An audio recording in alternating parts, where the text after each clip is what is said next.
want to give a shout out to Sean first for setting this up. Thanks for having us out here. It's great to be back at Hackfort after a 3-year absence from me. So this panel is called The Future of Streaming is Now, and it's a topic that in my past Hackfort panels has shown a lot of interest from the audience each time. We've gotten a lot of Q&A questions, so I wanted to return to Boise with a panel of experts to get a much deeper dive into the topic. And we're going to look at the current state of live television and video on demand and what consumers can expect in the near future. I'm Chris Longo. I am the Director of Partnerships at Den of Geek. Spent my career covering streaming in the television world as an editor, and I've now recently moved into a role where I oversee brand partnerships with major streaming services like Amazon, Funimation, Netflix, Plex TV, and more, which leads me to my first panelist. I'll start with Scott Hancock, the VP of Marketing at the aforementioned Plex. It's a global streaming service that offers tens of thousands of free movies, TV shows on demand, as well as hundreds of free-to-stream live TV channels. Hello, Scott. Hello, thanks for having me. Absolutely. I'm going to go over here to Imran Maskatia. Sorry, that's your name here. Serves as the VP of Product Development for Evoca TV. It's a next-gen television service, which is currently available in this Boise market. He's also founded and led product management for Redbox Instant, which is amazing. And I've been told you are an inventor and you have over 30 patents. That's pretty amazing. It's fun. We're going to ask about that in the Q&A, so hang on there. Aaron Sagers, down on the end here. He's a New York City-based entertainment journalist and a colleague of mine at Den of Geek as a host and executive producer of the Talking Strange podcast, which is going to be here at Hackfort tomorrow. What time is that? That is at 1 p.m. at Hackfort tomorrow. We're super excited about that. And Aaron has hosted and produced shows for networks such as Travel Channel, Sci-Fi, and HBO. So guys, just to kind of kick this off here, basically how and where video content is consumed has just changed rapidly over the last 15 years. I'll say the inflection point was probably YouTube kind of coming into play, really kind of changed the game. So I'm wondering, since then, what's been the most surprising evolution to you guys in this space? Well, I'd say that the this thing working? Yeah, there we go. There you go. I'd say that the quality of the content is unbelievable. The keeps cutting out.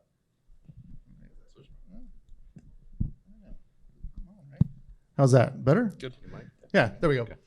Quality of content is obviously top of mind for me, and also just the ability for production to happen so quickly, and therefore the amount of amazing content that is out there now. We are in the golden age of television and movies right now. There's just so much amazing content that's available. It just happens to be scattered everywhere. That's part of the challenge I think we're going to talk about today as well. Sure. Imran, for you?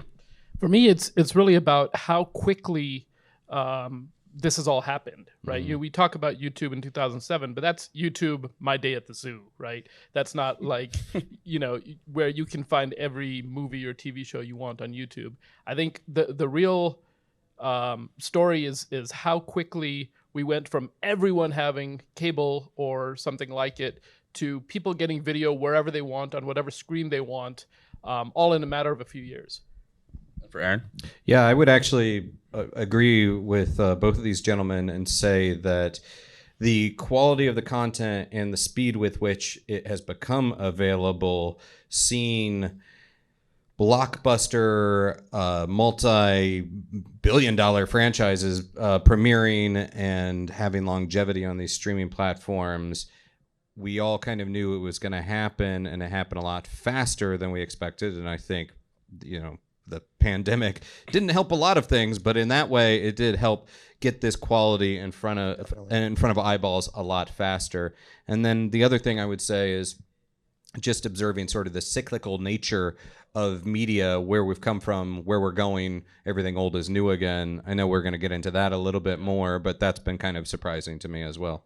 Absolutely. So I want to just kind of say that I brought these guys together because you guys cover different aspects of this industry and working in from different spots here. Imran, for you, as someone that's more involved on the product side, what's been the most exciting part of seeing the technology kind of evolve over these years? So I think the fact that we've gone from media and whether it's linear TV streams or whether it's recorded and produced media, we've got video media going from you have to be a Hollywood studio with millions of dollars of budget and professional full-time creators who've gone to film school, etc., to now anyone can create media and put it out there. And I think that is the biggest fundamental shift. And it's not like you've got this dichotomy of, professional, studio movies and then user-generated content. We had that at the beginning, but now they're all crossing back and forth. And some of the biggest, most popular franchises started from people in their garage. Sure. And Aaron, on the content creation side, just to kind of play off that, you've covered this industry as a journalist from, I guess, the broadcast days where television was king to now, the golden age of TV, as we alluded to before, and now into streaming. What's that been like? And you've also made content for some of these services as well. So as far as kind of the programming trends over these this last decade kind of plus, what's kind of the best way to define how these trends have kind of come and gone? Well, I mean, yes. As a journalist, I started out as a reporter, journalist, and then young editor with some media companies such as Chicago Tribune Company, and I started out before YouTube really got a foothold in things, and then of course straddled that line to watching all of this take off to even the early days of Netflix when we were just getting DVDs in the mail, things like that. As far as the trends that I've been seeing, that's the question. Yeah.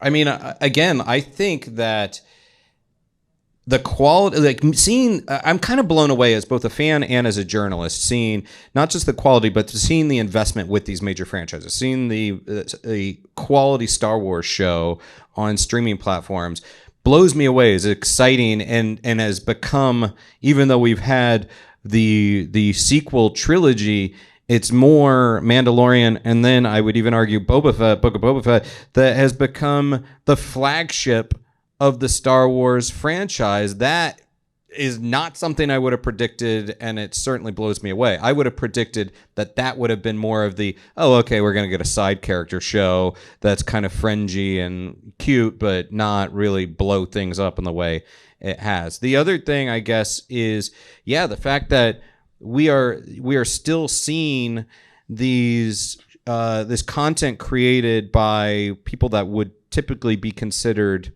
indie creators. I'm thinking off the top of my head, I'm thinking of the Dead Meat horror YouTube channel and show that gets millions of views and is an enjoyable watch. They're not necessarily the big studio player, but they are surviving, they're thriving, they're making money, they're getting eyeballs, while also these big boys and girls are still enjoying the playground, so that that everyone is able to come create and plant a flag. It doesn't hurt when Disney has a major marketing success with Baby Yoda, of course. Who doesn't love Baby Yoda? That doesn't hurt. Yeah. But Scott, for kind of on the marketing side of things, a little more inside baseball here, but the ad-supported video on demand market just continues to grow with you guys like Plex. HBO Max has dabbled into it. Now Disney's kind of backtracking a little bit. They're going to be going into the ad-supported video space as well. Can you tell us a little bit about why that model has flourished, and what are some of the challenges in marketing a Plex versus some of that competitive set with a Netflix or a Hulu or so on? Yeah, sure. So we've seen a lot of the cord cutting happening across the globe here, and for the number of folks who are. Wait, I'm going to turn this one off because this is terrible. The number of people who have cut the cord have been signing up for these subscription services. And we saw this during the pandemic in particular, where they signed up for 5, 6 subscription services. But now we see the prices of those going up. And we also see the number of people who are streaming going up considerably. But they're getting to the point with saturation where they're like, okay, I can no longer afford to carry 6 to 7 of these subscriptions. I think the magic number is about 4. Accenture just came out with a report saying that the average is about 4 or 4.5.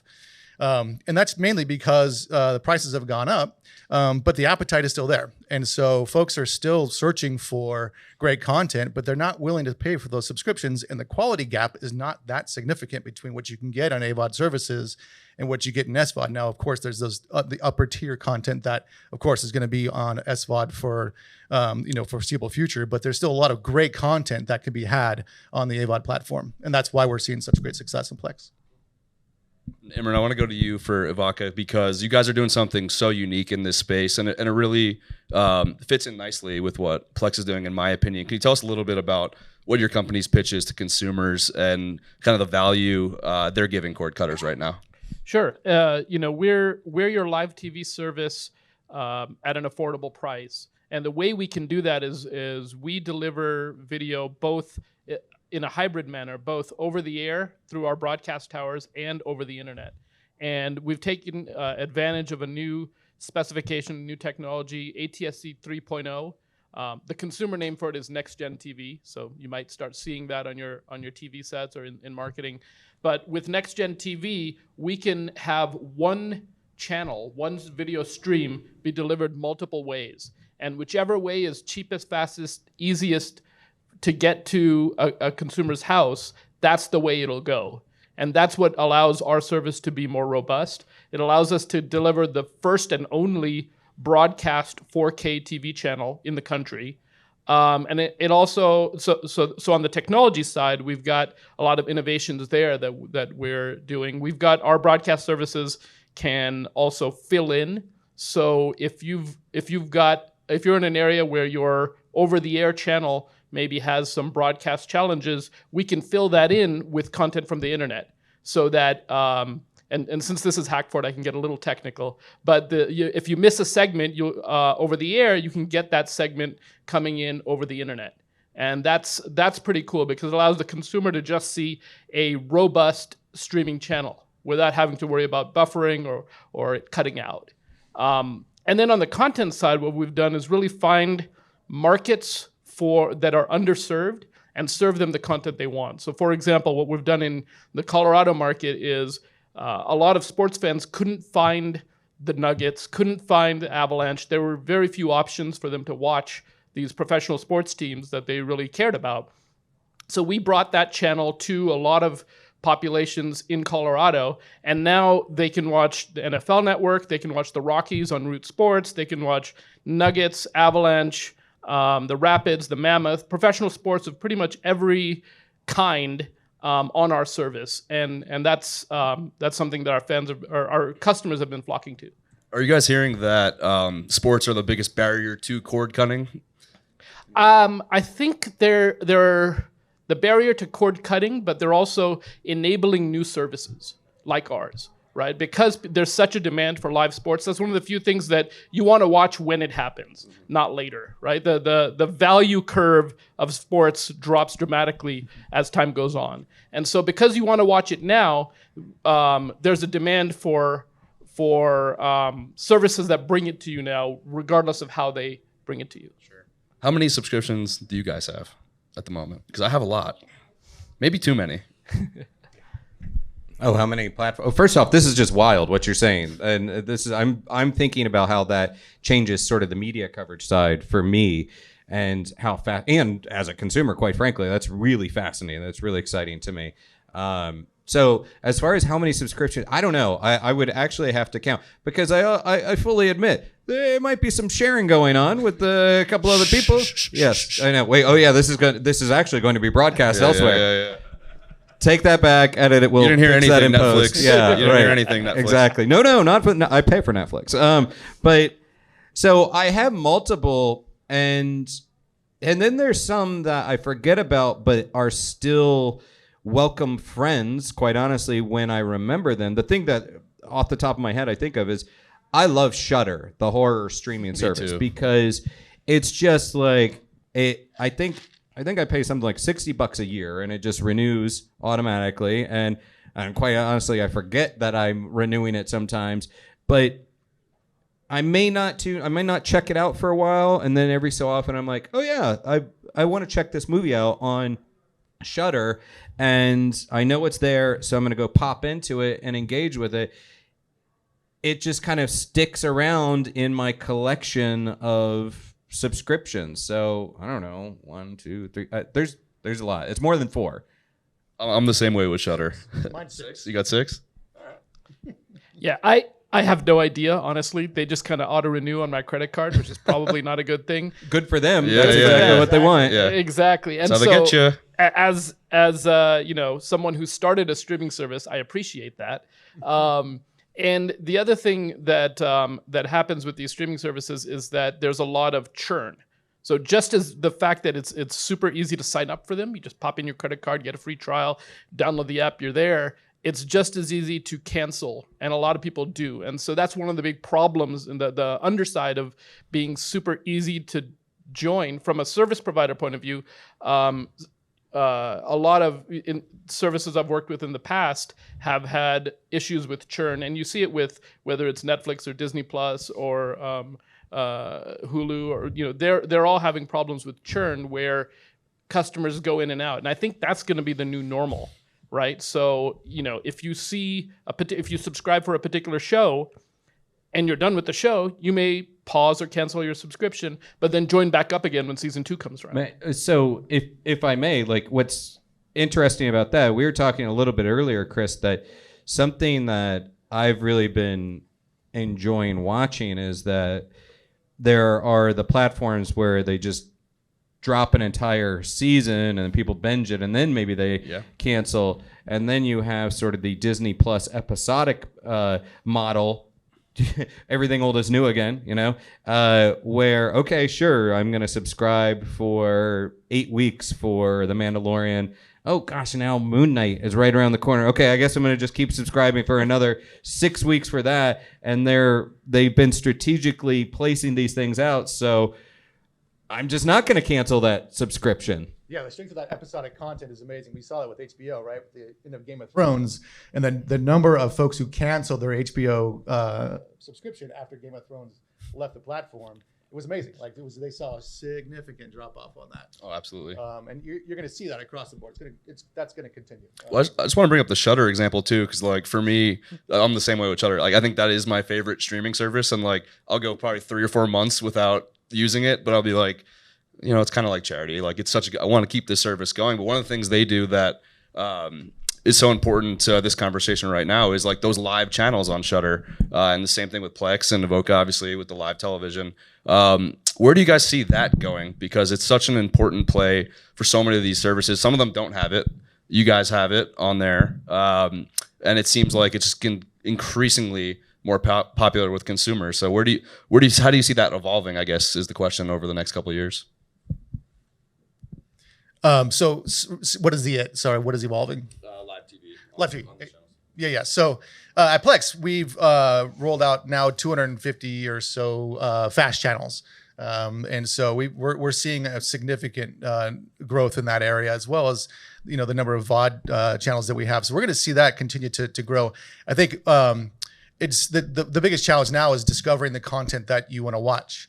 And that's one of the things that we're trying to solve, and I think others are trying to solve as well, is that I think on average they're saying that folks spend over 6 minutes trying to find something we can all relate on that Friday night. You got your remote in your hand, you're like, okay, I'm gonna go watch Peacemaker. You're like, where the hell is it?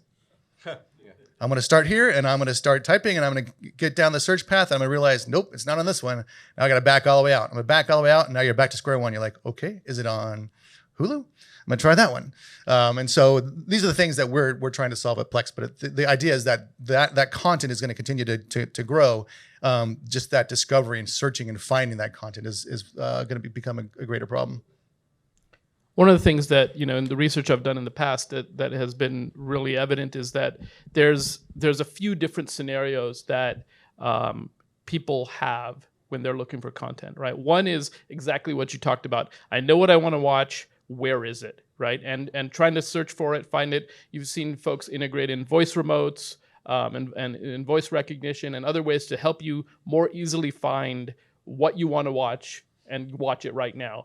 But then there's the other scenario of, I have no idea what I want to watch, but I want to watch something, right? And so back in the day, what you would do is you'd plop on the couch, turn it on like ESPN if you're a sports person, turn it on TNT if you like action or drama, and maybe you start halfway through Bad Boys 2, but it's a great movie. I'm gonna watch it and finish it off, right? But now one of the things that you can do is there are so many of these linear channels that you can get more specific. So you can say, if I want comedy, there's 30 different comedy channels, whether it's on Plex or some of these other apps where you can just watch it. And you may not be looking for an exact show, but you just turn it on, comedy TV, and you've got something funny, right? And that's another mode that I think linear channels help, is I don't want to search. I don't want to navigate through a bunch of endless menus. I just want to turn on a channel and sit on my couch. And I think with that is the streaming fatigue, or as you said, I mean, how much time are you gonna spend like clicking through and trying to see what you want? I don't know. I don't want to watch that. Yeah, that's new. I kind of want to watch that, but not right now. Seen that a couple times before. Oh, that's always a good go-to. And you're going through all that time. And you're just like, I guess I'll watch The Office again. And but with with these live channels, it allows us to escape that fatigue. So I'm not leaving the platform. I'm staying there and still kind of just getting that stream of consciousness, I guess, programming. And Aaron, for you as like a tastemaker here, manual curation, still important. Like you grew up in that era where this was, this pushed people towards certain channels or certain films. And it's just so important for kind of discovery. That's not going away necessarily, but it's going to continue to change and show itself in different ways on the internet. So where do you see that kind of heading, and why is that still important? I mean, I do think that I don't think it's going away. I think it's a matter of just making it smarter and better, like, targeting us a little bit better, I think. But yeah, I don't think it's going away. Sure. I know it's short and simple. Yeah. Sure, yeah. Like, right. So for this era of streaming, I'm wondering, what is the definitive TV show or VOD film that comes to mind for you guys? I want to put you on the spot here. That's a tough one. So what pops into your head as kind of the poster child for the streaming era as far as television shows? Well, I'll just say what my favorite is, and one that I think is actually hard to do with the consistency that they did, and that was Ted Lasso. I don't know what it was, but that was a magical series. Those guys did an amazing job with that. That's hard to do. Like that style of comedy is really hard to do. I think it's a little bit easier to do it, action or comedy or drama with a big budget, but a comedy like that, I think it was really hard to do. I don't know. That's how I'd answer that question. And I think that's a great example, because I think that's one of the few things that, maybe not, I shouldn't say few, but one of the things that drove people maybe to get Apple TV if they didn't already have it, or Apple TV Plus if they didn't already have it, was Ted Lasso, because they heard so much about it. And that it's also a sign that, quality matters, right? I would say there's so many things I could choose from, but I would say recently, Only Murders in the Building on Hulu is another one where, if you didn't have Hulu, you might sign up for Hulu to get it. But I think the coolest thing about it is, even though it was released weekly, right? It wasn't released as a binge watching package. There were people that would tune in every week because they would end on a cliffhanger and you'd want to find out what happens next. That's like old school TV classic formula, right? Like whether it's Dynasty or Knots Landing or something like that. You at the end of the episode, you're like, oh, I want to know what's going to happen next. And you think all week, I'm going to find out what's going to happen next on Thursday or Tuesday or whenever it drops, right? And then you get it. But also, it there was kind of a meta story there about podcasts and kind of true crime podcasts, which is another kind of trope in this current era of content is the rise of podcasting. And so that's why I think that show in particular really caught my attention. I agree with both of your examples, and I think Ted Lasso is especially interesting and a fascinating example because they put a lot of money into the Foundation series, which was a good series, but it never really captured the conversation, the cultural conversation, the way that Ted Lasso did. And, I'm always thinking about what the water cooler show is. And there was a time where I could reasonably, even if I didn't watch a show, reasonably have an awareness, be able to talk about pretty much anything out there. And now that is so much harder to do because it's just coming at you from all different places. So when a show comes along and in the culture really coalesces around it, like a Ted Lasso, or I would say Succession is a good example of one recently. Peacemaker, I think, was at least kind of getting some enough buzz that it could kind of fit within that. But how quickly these things change. I mean, first off, Game of Thrones, obviously, that aired episodically on HBO, and nobody's really talking about it anymore. It's just sort of out of the conversation. But sort of within the last couple of years on streaming, we had Stranger Things. Now, Stranger Things is coming back, but I don't hear people talking about it. And maybe I'm out of touch, but I don't hear people talking about it as like this kind of cultural touchstone that it was only a couple years ago. Yeah. So those kids are in college now. Yeah, so old. exactly. Yeah. It's but as far as me personally, what do I enjoy? Ted Lasso, Succession. I mean, yeah, the things I just said. Ted Lasso, Succession, Peacemaker, and then the MCU and Star Wars stuff. Yeah. Stranger Things was such an important moment in all of this for me, just because when that came out, it took a good like 2 or 3 weeks for the culture to kind of like put its hands around it, put its arms around it, and really that show to kind of take off in the way that it did from a publicity level, from a watch standpoint. Like it took a while. I remember Netflix came to us for interviews for Stranger Things. Like, yeah, I guess we'll interview these guys before the show comes out. Like, it's kind of Den of Geek. It's in the den, it's kind of on there. And then weeks later, when that article started blowing up, we're like, okay, maybe we should pay attention to this now. Like, everyone started to look at Stranger Things, and it's been such an important show for streaming overall. And I don't know that, other than maybe Game of Thrones, but which started more linearly on cable, just in the pure streaming space, I don't know that there's been like that omniculture moment since then for maybe that first or second season of Stranger Things.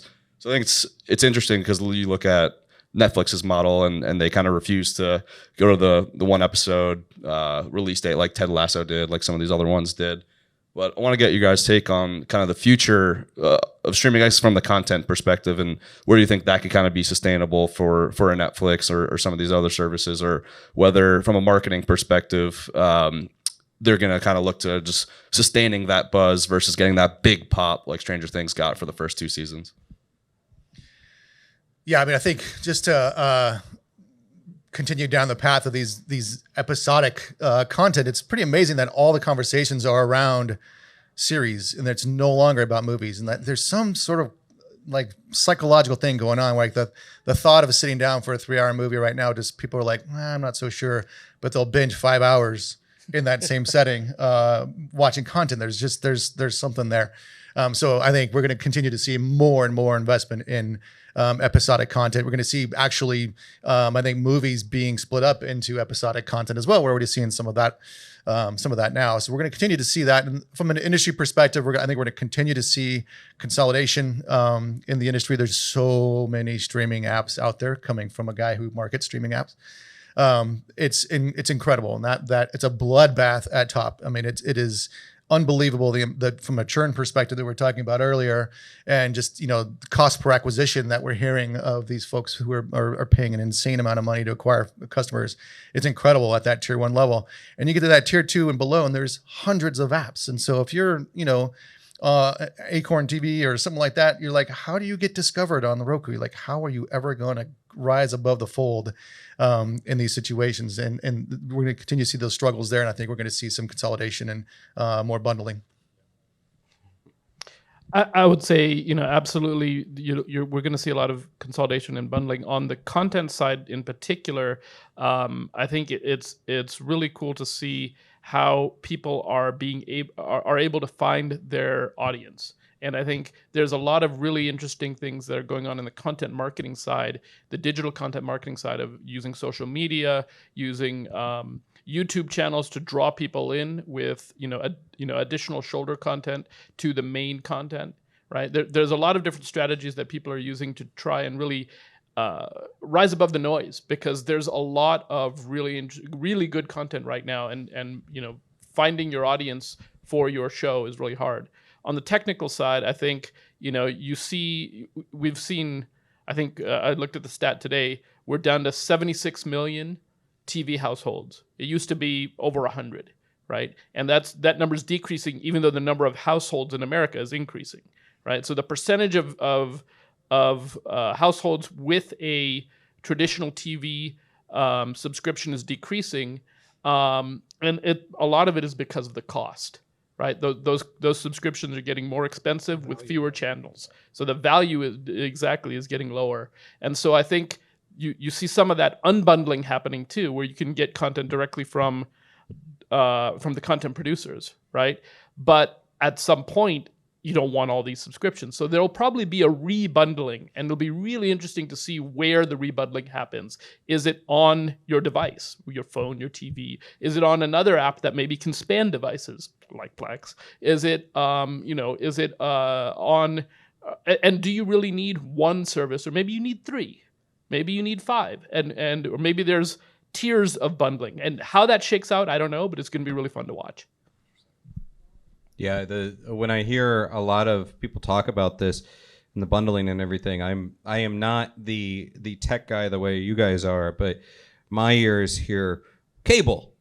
It's cable, and it just it does seem all these things are coming together in that way.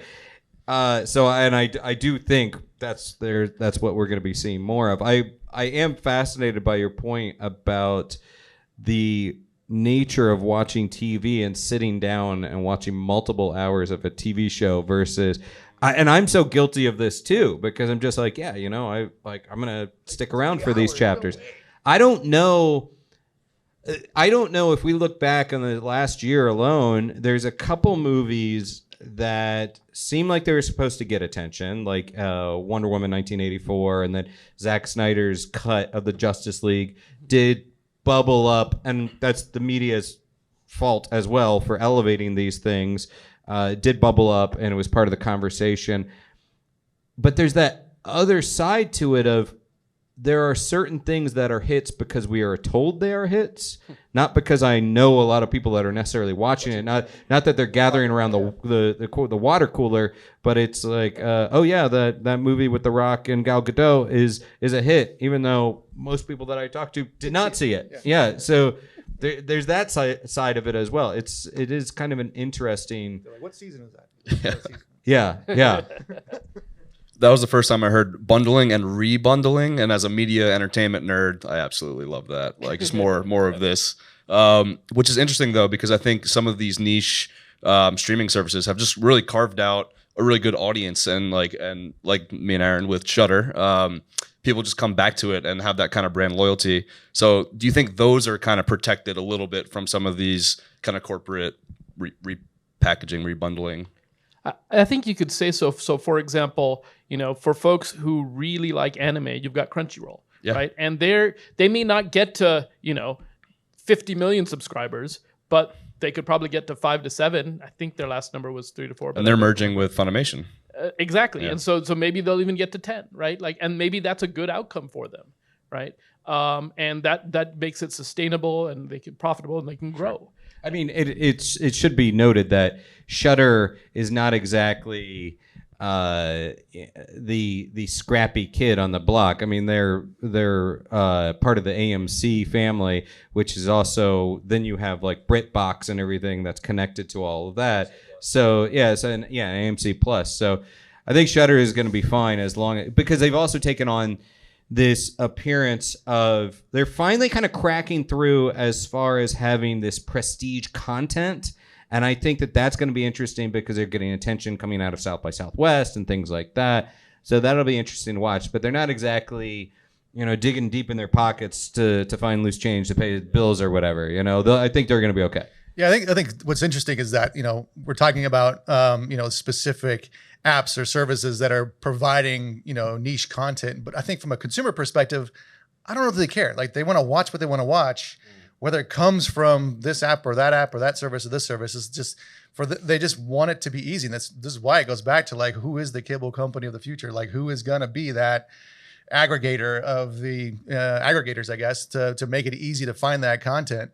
Someone's gonna do it because it's quite a mess right now. What do you think? Oh, I'm sorry. Go on. I was just gonna say, I think there's this dream of an Uber aggregator, and I've wanted to build it forever. So if we can get somebody to fund it, I'll build it.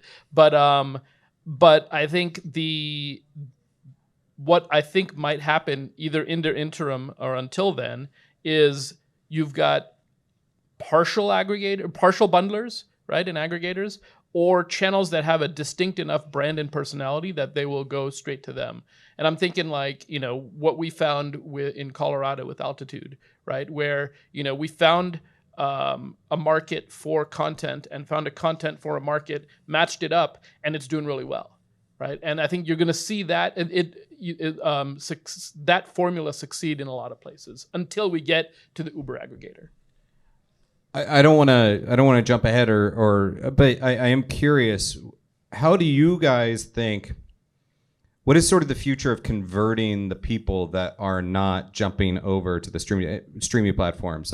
And I'm going to specifically talk from my own experience that I've been involved in shows and productions where they are airing on linear and then they move to a either streaming only or streaming first release, and I'm hearing from viewers that are saying, I don't want to get another streaming service, or they even say, I don't have the money to pay for that because I'm already paying for cable. And that may be true. In my experience, it's sort of like just going streaming only and bundling all those things together, or buying for multiple subscriptions is cheaper than cable. But there is that reluctance within a certain demographic to make that leap to these streaming services.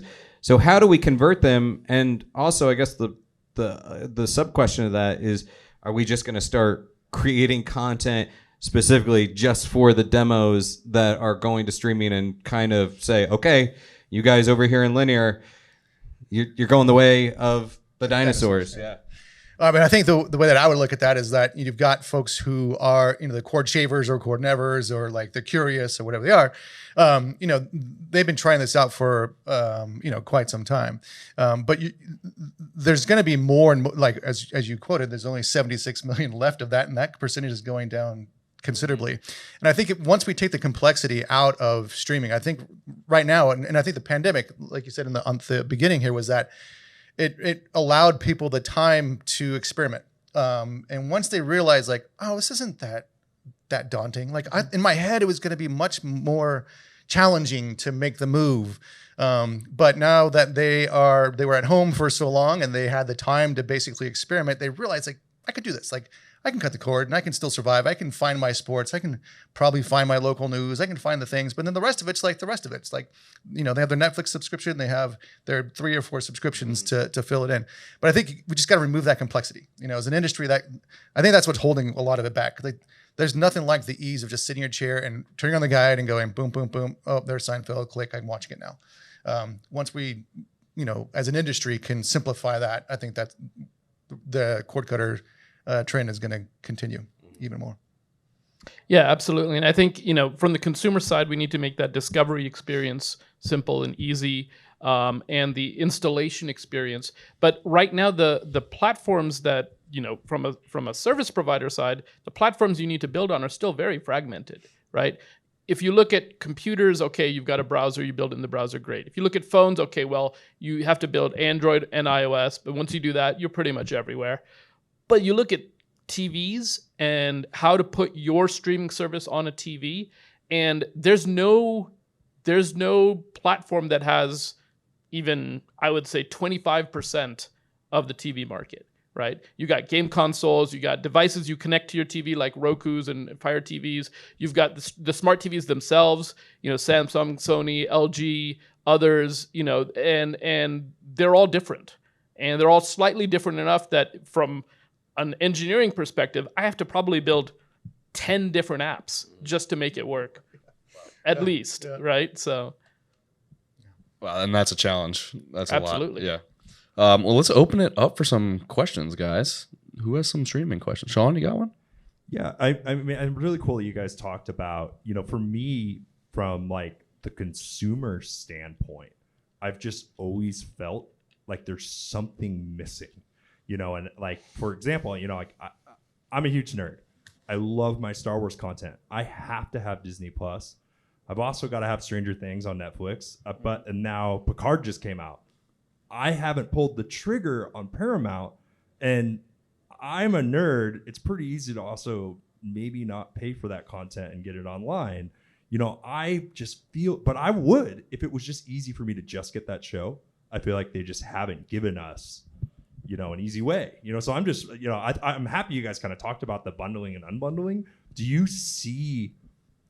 I just want that easy button. And no one solved it, I feel like. Yeah, I think, you know, again, this is an area where it's a focus for us at Plex. And if you go today to watch.plex.tv, we start to solve that. And so, you know, the water cooler conversations like, hey, you should watch Stranger Things, or hey, you should watch Peacemaker. And again, you go home and you do that thumb Olympics of like, where the hell is this thing? But today, if you go to a browser and go to watch.plex.tv and enter any show, it'll tell you exactly where it is. And if you've given us your email and told us which services you have, we will deep link you into that content into other services. So we're working on it, trying to simplify that. We're getting there, but there's definitely a long way to go there. Does that extend to movies as well? Like it does. Yeah, that's great. I'm sorry to say that I have not been making use of it, but now I will, because thank you. I'm constantly looking for movies and like I want to watch this specific movie. Where is it? Yeah. Well, and exactly, because, you know, most people don't know where to find a movie because the deals are usually made by studio. Not always, and which makes it even more complicated, but mostly. And so that said, how many people actually know that Paramount made Star Trek, right? How many people know that like Harry Potters were made by Warner Brothers, and that one's even more complicated. So, you know, but I think pretty much the only thing that consumers really know is Disney movies, because they've got such a strong brand. But any of the, you know, 7 other major studios, people don't know, which means they don't know what streaming service to get it at. And that's why something like this is so super important. And it changes every month. You know, every month That's true. it's on a new service. We had the Spider-Man series in February, and this month I think it's on Vudu or something like that, right? So it's like, I wanted to just watch Spider-Man. You're like, where is this thing? And that's what we're trying to solve, is take that, you know, the complexity out of the streaming media chaos. Yeah, the one other question I have, and Aaron, you touched on this a little bit, but like, it is interesting that we have so much content, and there's that water cooler conversations that we used to always have, and like Game of Thrones. Like, remember when that was out, it was like you were talking about Game of Thrones. I don't even know if you had any friends at that time, but like now, I feel like we don't talk about shows unless it's like something completely new. You know, Stranger Things came up, you know, and Mandalorian does strike a chord with me, because I feel like Star Wars kind of sucked for a while, and Mandalorian was like this reboot of what Star Wars really should be. But I'm curious if we're going to see just like a change in the future, or is it I guess my question is it just amazing new content that is the kind of the baseline now of the industry that brings up the buzz? Basically, like, how do we prop up some of the older stuff on that platform to keep that kind of relevant to audiences? So I think that comes back to like curation in a sense, or personalization. I don't know if you guys want to talk about that a little bit more. I mean, I think, you know, having a platform that knows not just where you are in the series you're watching, so it can offer the next episode, right? That's like the first basic level of personalization, but then can offer things like that. I mean, that technology's been around forever, right? You go to Amazon, it says people who bought this also bought that, right? So it's not a hard technology problem, but it's just an aggregation problem. So once we get the aggregation there, that suggestion can be helpful, but I still feel like it's not there yet, right? And a lot of these services offer those suggestions, whether it's Amazon or Netflix or whoever, and a lot of times they're wrong. I don't actually want what they're selling me, right? And so I think there's some level of manual curation and what my friends are watching that's really important as well. Yeah, I think one of the challenges is that you've got, you know, these big studios who are spending gobs of money on these titles, and they've got to promote it. And so when you're done watching whatever it is you're watching, guess what's showing up on your recommended row? It's something that may have been produced by that same platform that you're watching it on. So they all have, you know, different bosses that they have to serve. And so that's one of the reasons why it's just not a clean experience. And those, you know, that recommended row, you're like, I don't know that I trust that. That doesn't seem right for some whatever reason. You're like, then you're thinking like, well, are they trying to push this on me? Or, you know, there's all sorts of those things that pop in your head as you're looking at that recommended row. And I think that, so I hear your point about the new stuff is what's kind of bubbling up and being part of the conversation. And yeah, I mean, I think, the new hotness is always going to be capturing the chatter. I think quality is also really important, and there are new things coming out all the time across all of these platforms and services. And yet you mentioned it, and I had totally forgotten it because I was like a couple months ago, so basically a lifetime ago. But Squid Games, the Squid Games was one that, as a journalist, I was actually not talking about, and maybe I was just on another project. That came to me through social media, watching chatter, looking at Twitter. Yes, I'm still on Twitter. And, that was one that I'm like, okay, enough people talking about it. I tuned in or hit play, and I'm like, okay, cool. I'm on board. So the quality for me felt like it was there, so it hooked me. So I think when we have these shows that have quality content, Ted Lasso, that's going to be capturing the conversation. But if I may, do you remember, how did you find out about Squid Game? It was really through social media and trends on Twitter, and seeing enough tastemakers that I trust, people that, I tend to trust what they're saying. Yeah, and it was enough to engage me. Now, hell, I also was at the beginning of lockdown in New York City binging Tiger King, because that was part of the conversation as well. And you know what? It was entertaining and salacious and so many things about it that I consider wrong. But I was right there with everyone else watching it. Oh, that's great, Aaron. No, one thing I was just thinking about is we get so many things even on social media telling us that this show is good. And I've even found, me personally, I usually don't watch a show now until I have 3 or 4 friends who are like, Sean, you really need to watch this show. You'll love it. And that's kind of been my new barometer, because I have so many things telling me to watch something. And I'm like, I don't want to watch that. You can't tell me what, Sure. Squid Game brings up a great point, though, and something we haven't touched on yet is that these services and this next generation of television has just allowed so many great international shows to be at the forefront. And there's so many great examples, and we've gotten to cover a lot of those on Den of Geek, and we're only just scratching the surface of that. So what are some ways we can continue on these services to kind of prop up some of this international content and push those to the forefront? Because there is amazing stuff from so many different countries that it could be the next Squid Game, or is the next Squid Game. Yeah, I don't know if I have a specific answer to that, but I think that, I think we got to realize that there's never going to be any one platform that's going to have all the great content. I think we just got to realize that Netflix is going to have amazing content, but they're never going to have all of it. And so I think until we can, again, simplify that process and make it easy to discover that content, and recommend content that could be international based off of what you watched, until that's a streamlined experience, it's going to be tough for that content to get to rise above the fold.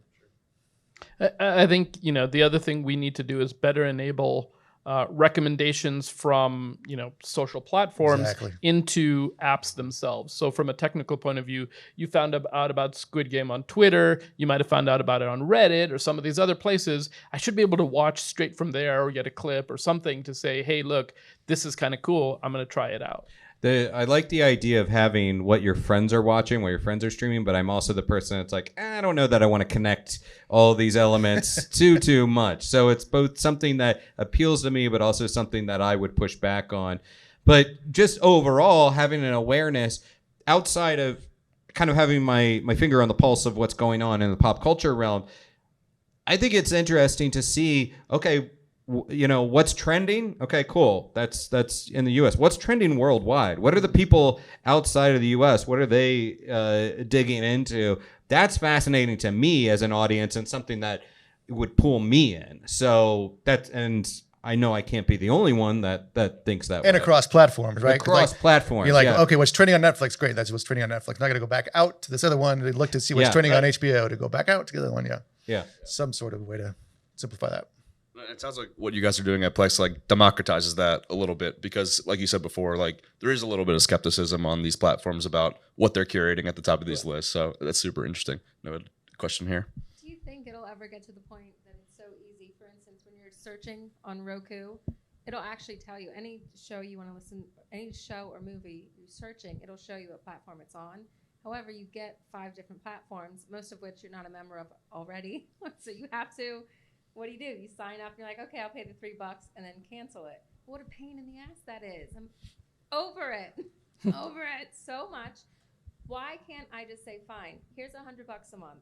Instead of having handfuls of subscriptions, you all just take your cut from the plays. Again, you mean cable. Sounds like cable. Like, back to cable. Will we ever just get back to that? I got to think there's going to be a way for us to create our own bundles and give the power to the people to basically create those bundles. It'll be good for both the consumers and for the providers because of the churn. If you're part of a bundle, you're probably less likely to cancel that full bundle because you may not be watching 2 of the 5 that are in that bundle, but it's not enough and you're saving enough that it's not that big of a deal. So it addresses their churn problem. But it also, simplifies it for consumers. And if you could do like a menu and put these together and maybe save some money if you put 5 together or whatever it is, to me, it seems like there's something like that's got to happen in the industry. Yeah, and like a lot of these things, the problem is less technical and more business. But I can think as an engineer of how I could build that. But I think we're actually starting to see some strides towards something like that, or small steps. So Verizon recently announced that they're going to have a bundle, and I'm trying to remember what was in it, but it was like Netflix and Peloton and some other thing that was totally different. But I don't know that anybody would really subscribe for those 3 things together, because that seems like a very specific thing for maybe 5 people. But as more and more of those options come about, maybe you can kind of check a few boxes of what you want, and maybe you have to check 3 in order to make it worth it, or something like that. But I think what that means, though, is the people who have access to your credit card, right? Those are the ones that might be the gatekeepers, right? So if you're already paying Verizon X dollars a month, or T-Mobile or Sprint or whoever, or you're already paying, who else do you pay subscriptions to? I mean, it used to be the cable companies. If you're already paying somebody a chunk of money a month, that somebody can then resell other things to you within that chunk of money, right? And so it's really the gatekeepers then become people who have hundreds of millions of subscribers. And there's probably not a lot of companies like that. Yes, I agree. And that's what I want to. Like, just be able to, here's $100 a month or whatever, and then go through the options, say, tick, tick, tick, tick. Those are what I want. Here we go. Right? Yeah.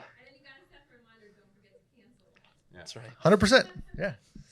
Yeah, just to piggyback off of that same question. I'm the kind of consumer that, like, I will watch a show, just one show, like with Crunchyroll, like it's $6 a month or something like that. As soon as Attack on Titan is over, I'm canceling because there's just nothing else I have time for or am interested in. Is there any way of, like, maybe just a la carte a show instead of an entire subscription service? Because, like, for some people, like, you get HBO to only watch Euphoria. That's the only thing you're interested in. And, like, you don't need the thousands of other shows that are on there because you just don't have time. Is there a model for that in the works at all? Like, because I know, like, with Plex, like, originally when I started using Plex, it was just like our friends being like, hey, here's this cool show. Let's all jump on the same server and watch it together. And so we were just kind of curating it ourselves per show versus per platform, if that makes sense. Yeah, I mean, I think that's probably in the not in the interest of the platforms to do that, right? They're going to find that one key title, and they're going to invest heavily in that, and they're going to have a bunch of other titles that go along with it just to fill it out. But it's I think that eventually it has to get there. I mean, I think that there's enough churn in the industry where they realize, okay, that hero series is now over. We're seeing significant drop off. There's got to be a way for them to monetize that differently than what they're doing now. Yeah, because I was gonna say, like, I don't know how, but I'm just saying that. Yeah, because, like, Amazon has been doing this for a while, where you could just buy a movie straight up for like $3, and sometimes it's prohibitively expensive. Like, I think Disney Plus is like, hey, spend $30 on this thing you're already subscribing to for a movie that will probably be free with the package in a month if you're just patient. So I wonder where the balance is with that sort of model. So the interesting thing there is exactly that. There's been some experimentation recently in what the Hollywood folks call windowing, right? Where, you've got a theatrical window for movies, you got a theatrical window, then you've got, the first, post-paid subscription window, you've got in between them, you've got the airline window, and there's this traditional model that had been there forever. And now we're starting to see the boundaries of those windows kind of bend and break a little bit. So like, for example, Disney was experimenting like, hey, if we give you this movie that's already in theaters, usually you would never get access to it, but we'll give it to you for $30 and let's see how many people take it. I think $30 may be a bit high of a price for some people, but for others, if they're taking a family of 5 or 6 to the movie theaters, they're going to pay more than that. And so that's what folks like that were counting on. I think the other thing that's interesting though is that again, from a technical point of view, we've had the ability to rent and buy movies through whether it's iTunes or Google Play or Amazon or Redbox or whoever, right, for a while now. But the business folks in Hollywood decide whether to offer a movie or TV show on those platforms or not. And I think they need to see more experience from consumers of hey, I really want to just watch this one series, and maybe I'll even pay $5 for that series, which might be the monthly subscription for a service, or what the right price points are. So there's going to be a lot of experimentation, kind of trying to at the boundaries of those windows, I think. Yeah, because that whole model never made sense to me when like movies like Dune came out and it was free with HBO. Like it was in theaters at the exact same time, and I don't know if that was just because of the pandemic and whatnot. Yeah. But they still continue to do that, and honestly, like I keep it for that reason. I think it proved the model, right? I think they used it as an opportunity to test it. The pandemic, like, right? No, nobody's going to theaters. Let's try this model. When it would normally be a theatrical release, we're gonna try this now on the streaming platform, and then as theaters were opening, they wanted to continue to see if they test it out to see if that the unit economics work out, and I think it's proven that it has. And it also just it depends on the tastes of the consumer and the hopping on the bandwagon, kind of must see it in theater versus like I'm fine watching it at home with a couple of my friends if I've already paid for the $30 or whatever. I mean, something like Dune was something that I knew I'm like I need to see that in theaters, but I'm getting more. I love the movie theater experience, but I'm getting more selective about what I'm going out there to. Pandemic aside, what I'm going out there to spend money on at a theater to pay for a ticket versus what I can just watch at home. So it's interesting from that. And Dune truly was one of those must see in a theater. The seats are shaking. Yeah, it's also just interesting that now we're seeing how movies are being marketed as far the Batman in theaters only. The fact that we are now specifying in theaters only because we have now quickly been trained to think, it's probably going to just be on a streaming platform right now, right? Or in a week, 2 weeks. And that HBO one is so specific to kind of their goals over the pandemic, just the absolute gold rush to getting their subscriber base up in a effort to have that arms race with Netflix and Disney. So it's just a really interesting kind of case study over the course of the pandemic, what HBO Max decided to do. And it did work, I think. Mm-hmm. And I think hit their goals. I think the sequel panel to this is how it impacts contracts with talent and how the movies are being made and oh my gosh, yeah. Too fast to stream. That's it. We're all done here. Where can the people find you guys on the internet here as we sign off? You can find Plex at plex.tv.